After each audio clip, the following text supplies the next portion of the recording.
The Silent Resistance. The Arcadian Dominion's warships hung in Earth's orbit like massive predators, their reflective hulls catching the sunlight as they slowly rotated. 15 years had passed since they arrived. 15 years since Earth's combined military forces had been crushed in a battle that lasted less than 6 hours.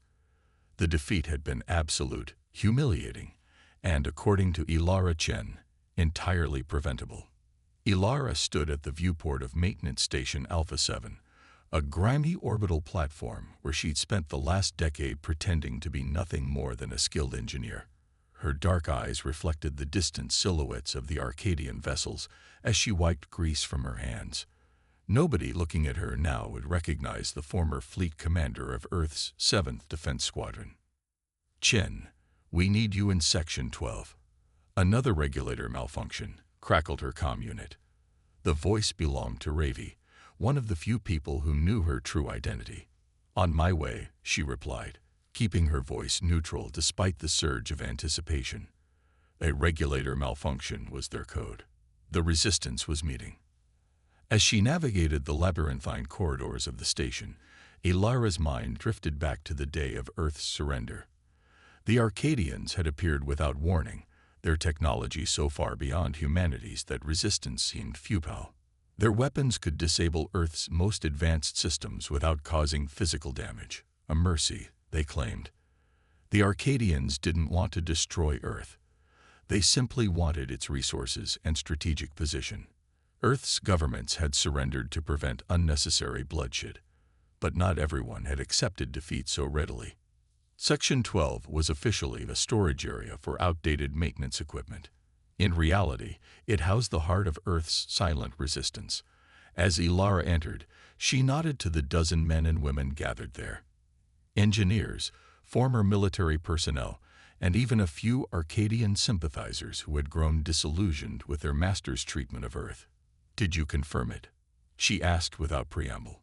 Marcus Way, once her tactical officer and now posing as a station administrator, stood up from behind a makeshift console. "It's real, Commander. The lunar cache is intact." A collective breath seemed to be released. For 3 years, they had been tracking rumors of a secret weapons development facility on the dark side of the moon. A project so classified that even most of Earth's military leadership hadn't known about it before the invasion. "How much are we talking about?" Ilara asked, her voice steady despite her racing heart. 36 prototype vessels," Marcus replied, "with adaptive quantum shielding and phase-shift propulsion systems. Technology the Arcadians don't even know we were developing. And weapons. This came from Sophia Okafor, their weapons specialist." Marcus smiled for the first time in what seemed like years. "Graviton disruptors, designed specifically to counter Arcadian shield technology." Ilara felt a surge of something she hadn't experienced in a long time. Hope. They never found them because they were looking for conventional weapons signatures, she realized aloud. "The prototypes use completely different technology." "Exactly," Marcus nodded. "The facility was powered down and placed in stasis moments before the surrender. Its signature looks like nothing more than an abandoned mining operation." "We can't just activate them," cautioned Ravi. "The moment we power up those ships, the Arcadians will detect it." "Not if we use the stealth protocols Dr. Takahashi was developing," Ilara countered. She turned to a slight Japanese woman who had remained silent until now. Dr. Yumi Takahashi had been one of Earth's leading quantum physicists before the invasion. The Arcadians had dismissed her as harmless, just another academic with no practical value. They never suspected she had been secretly continuing her research. "I've perfected the quantum field displacement," Dr. Takahashi said quietly. "It won't make us invisible, but it will make us appear as nothing more than background radiation, at least until we power weapons." Ilara's mind was already calculating possibilities.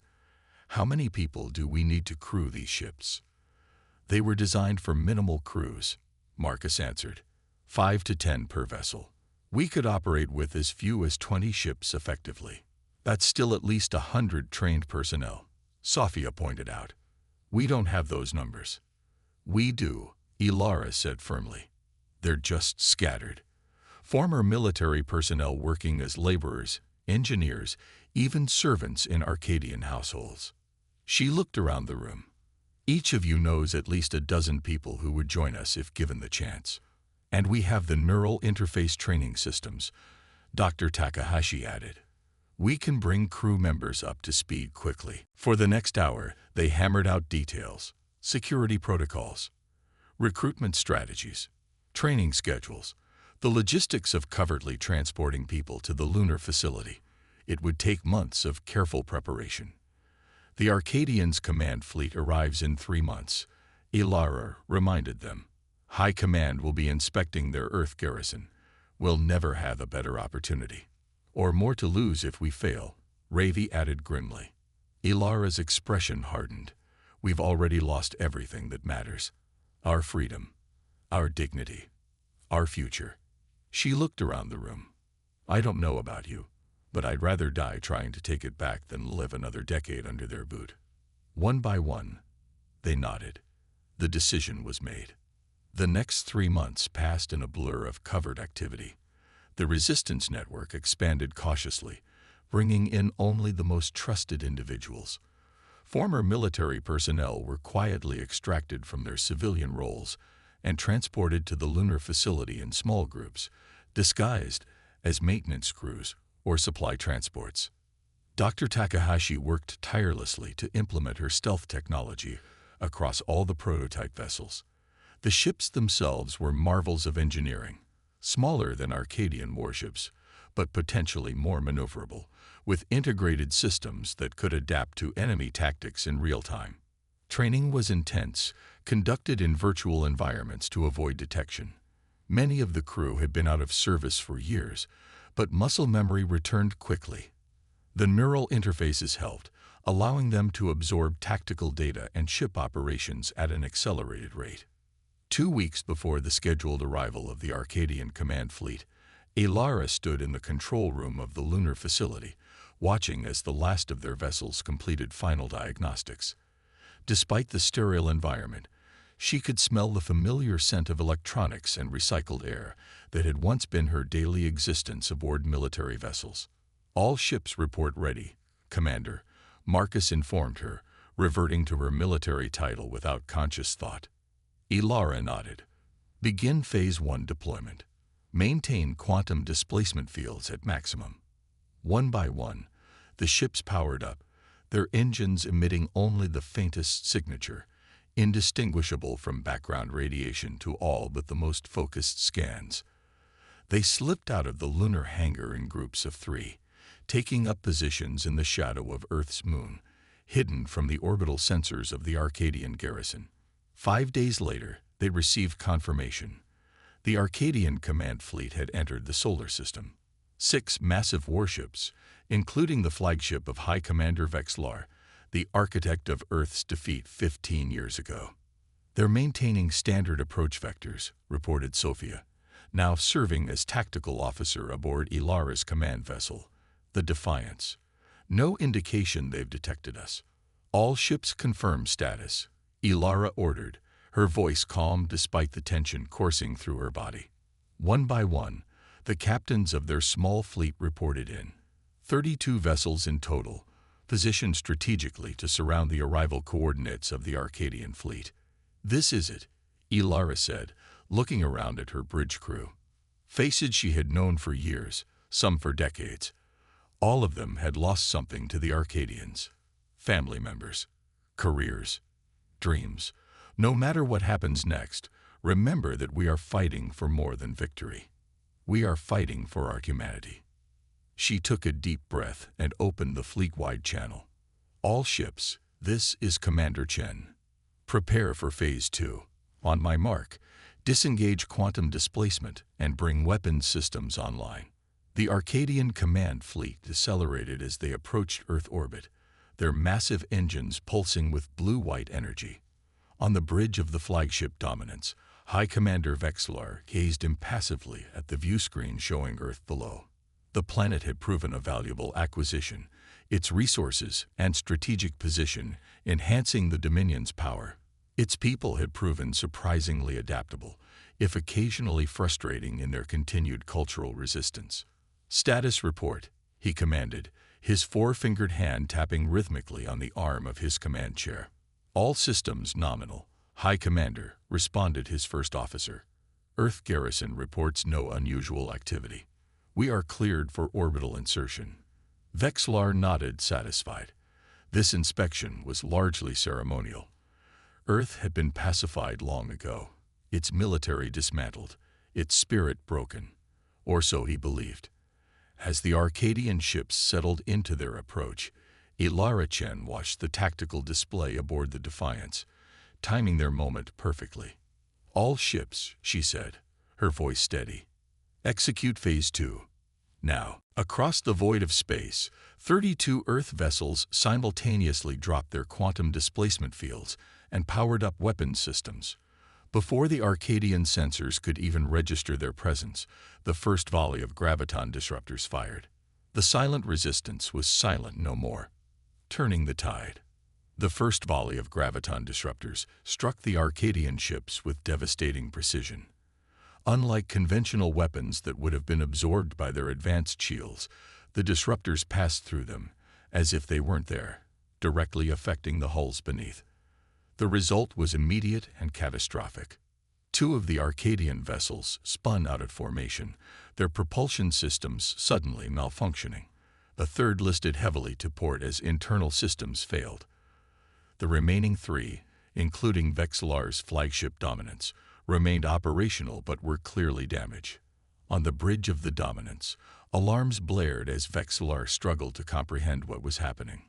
"We're under attack," his tactical officer shouted unnecessarily. "Multiple vessels. I count over 30. "Impossible," Vexlar snarled. "Earth has no fleet. We dismantled their military capabilities years ago." "These aren't registered vessels," the sensor officer reported, his voice tight with confusion. "The signatures are. I've never seen anything like them." Vexlar moved to the tactical display, his expression darkening as he watched the unknown vessels executing perfect attack formations. "Open a channel," he ordered. "All frequencies." Aboard the Defiance, Ilara was already issuing orders for the second phase of their attack. "Battle Groups 2 and 3, concentrate fire on their communications arrays. Battle Group 4, target their weapons systems. Let's isolate them from each other." "Commander," Marcus called from communications, "we're receiving a transmission from the Arcadian flagship. All frequencies." Ilara hesitated only briefly. "Put it through." The stern face of High Commander Vexlar appeared on their main view screen. Though she had never met him in person, Ilara had seen his image countless times over the years, in propaganda broadcasts, in nightmares. "This is High Commander Vexlar of the Arcadian Dominion. Identify yourselves immediately and cease your attack, or face complete annihilation." Ilara stepped forward, making sure she was visible in the return transmission. "This is Commander Ilara Chen of the Earth Defense Force. We do not recognize Arcadian authority over Earth or its territories. You will power down your weapons and prepare to withdraw from our system." Vexlar's expression shifted from anger to recognition. "Chen, you commanded the 7th Squadron during our initial engagement." His eyes narrowed. "You should have remained forgotten, Commander. This futile gesture will only result in more suffering for your people." "This is no gesture," Ilara replied coldly. "This is liberation." She cut the transmission and turned to her tactical officer. "All ships, execute attack pattern Delta. Target their engines and weapons systems. Avoid direct hits on life support if possible." Across the battlefield, Earth's ships moved with coordinated precision. They were outnumbered in terms of raw firepower, but their smaller size and unexpected technology gave them a crucial advantage. The graviton disruptors continued to bypass Arcadian shields, causing cascading system failures throughout their fleet. Vexlar, however, was not High Commander for nothing. After the initial shock, he quickly adapted his tactics. "Reconfigure shield harmonics," he ordered. "Rotate frequencies continuously. deploy countermeasures and launch all fighter squadrons. Hundreds of smaller craft poured from the Arcadian vessels, swarming toward Earth's fleet. This was a development Ilara had anticipated. "Deploy our drones," she commanded. From each Earth vessel, dozens of small, unmanned craft emerged. Another innovation developed in secret. These drones were guided by advanced AI systems, programmed with unpredictable evasion patterns and armed with miniaturized versions of the graviton disruptors. The space between the opposing fleets became a chaotic dance of fighters and drones, energy weapons, and explosive decompression. But despite the Arcadians' numerical advantage, Earth's forces maintained the upper hand. Their technology, developed in desperate secrecy over 15 years, was simply more advanced than anything the Arcadians had encountered before. On the bridge of the Dominance, Vexillar watched with growing concern as his fighter squadrons were systematically neutralized by Earth's drones. 2 more of his capital ships had been disabled, their engines dead, weapons offline. Only his flagship and 1 other vessel remained combat effective. "High Commander," his first officer spoke hesitantly. "The garrison fleet has been alerted. They're moving to assist, but it will take at least 20 minutes for them to reach our position." Vexillar's jaw tightened. "We may not have 20 minutes. He studied the tactical display, noting the methodical way the Earth vessels were isolating and neutralizing his forces. This was not the desperate, emotional attack of an oppressed species. This was calculated, professional military strategy. And then he understood. They had been deceived from the beginning. "They let us think we'd broken them," he said quietly. "All these years, they were just biding their time. Building. Planning." "Sir," his first officer questioned. "The humans." Vexillar looked up, a new respect in his eyes. "We thought we understood them. We didn't." Aboard the Defiance, Ilara watched as the tide of battle continued to shift in their favor. The Arcadian fighters were being systematically eliminated. 3 of their capital ships were completely disabled. 2 more were struggling with minimal functionality. Only the flagship retained significant combat capability. "The garrison fleet is mobilizing," Marcus reported. "ETA 18 minutes. Ilara nodded. They had anticipated this. Signal Phase 3. From the dark side of Earth, a second wave of vessels appeared. 15 more ships of Earth's hidden fleet, fresh and fully armed. They had been held in reserve specifically for this moment, positioned to intercept any reinforcements. On the Dominance, this new development was met with stunned silence. "More ships," the tactical officer reported unnecessarily. 15. No, 16 additional vessels approaching from Earth's shadow. Vexillar stood motionless, reassessing everything he thought he knew about the humans. They hadn't just managed to build a few ships in secret. They had constructed an entire fleet, right under the Dominion's surveillance. His communications officer turned from his station. "High Commander, we're receiving a transmission from the Earth Commander." "Put it through," Vexillar said quietly. Ilara's face appeared once more on his view screen. "High Commander Vexillar, your position is untenable. Your reinforcements will not reach you in time. I offer you terms. Surrender your vessels, and your crews will be permitted to leave our system unharmed." Vexillar's 4-fingered hands clenched at his sides. "And if I refuse, then we will destroy every Arcadian vessel in Earth orbit," Ilara replied without hesitation. "Starting with yours." For a long moment, Vexillar was silent.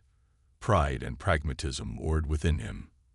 He had never surrendered in his long military career, but he was also a realist. "Very well, Commander Chen," he finally said.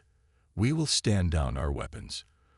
But know this, the Dominion will not accept this defeat lightly." "This isn't about the Dominion accepting anything," Ilara responded. "This is about humanity reclaiming what's ours. You have 10 minutes to begin evacuation procedures. Any vessel remaining after that time will be considered hostile." The next hours passed in a surreal blur for Earth's forces. The Arcadian command fleet, what remained of it, was escorted to the edge of the solar system. The garrison forces, upon witnessing the defeat of their high commander, chose negotiation over continued conflict. Within 48 hours, the Arcadian military presence in Earth orbit had been reduced by 70%. 3 days after the battle, Ilara stood once more at a viewport, this time on the observation deck of what had once been the Arcadian Administration Center in orbit. Earth rotated below, beautiful and blue. For the first time in 15 years, no Arcadian warships dominated its skies. "It's not over," Marcus said, coming to stand beside her. "The Dominion will send more ships." "I know," Ilara replied, "but they'll send them carefully. And by the time they arrive, we'll be even stronger." She turned to face him. "They made a fundamental mistake, you know. They thought breaking our military meant breaking our spirit." "Their mistake," Marcus agreed with a slight smile. "But our opportunity." Ilara nodded, turning back to the viewport. Already, Earth's governments were reforming, throwing off the puppet regimes installed by the Arcadians. The resistance cells around the planet were emerging from hiding, bringing with them more technology and resources developed in secret. "They never expected us to strike back," she said quietly. "That was their greatest mistake." In the vast emptiness of space beyond Neptune's orbit, High Commander Vexlar stood on the bridge of his damaged flagship. As they limped toward the nearest Dominion outpost, he composed his report to the Arcadian High Council. How would he explain this unprecedented defeat? How could he make them understand what they were truly facing? Because Vexlar now understood something fundamental about humans that the Dominion had failed to grasp. Defeating their armies didn't break their will. Occupying their world didn't crush their spirit. It just drove them underground, made them more determined, more innovative, more dangerous. The Arcadians had conquered Earth, but they had never truly subdued humanity. And now, humanity was rising again, not just to reclaim their world, but to take their place among the stars. They had underestimated Earth once. Vexlar swore it would not happen again. In Earth orbit, Ilara Chen watched the stars, already planning their next move. The silent resistance had found its voice, and soon the entire galaxy would hear it.